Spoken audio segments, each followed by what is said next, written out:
राजा रंग गुलाल डाली भाई राउर लेवे मजा ओकी फगुनावा में घरे रौआ आई राजा रंग गुलाल डाली भाई राउर लेवे मजा तो तारी पियो ताटे देखी तो तार के लोबनी से ढार के तो देवरा डाले होलिया में चोली फार के रंग लगावे गोलिया में आँख मार के देवरा डाले होलिया में चोली फार के रंग लगावे गोलिया में आँख मार के देवरा डाले होलिया में चोली फार के रंग लगावे गोलिया में आँख मार भंगवा के गोला खा के बाटे बौराई भोरी फीचे करे मारे फौज फौज फौज हाय हाय रंग गुलाल लेके कोहे आवनियारा कोमर तोहार कोरे लॉज लॉज लगा रंग डालो तावे जो बना निहार के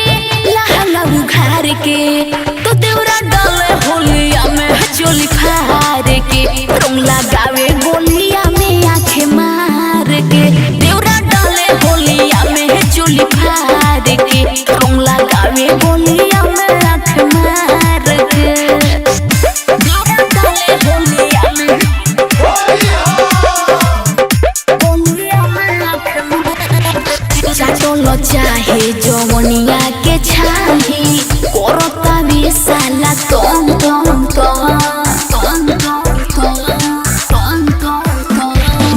राजू रसीला समीर तोनी ना बुझे कोहे सरिता कोरे मन मन मन तमाला पेन होले बाटे साया फार के चोले खूबे झार के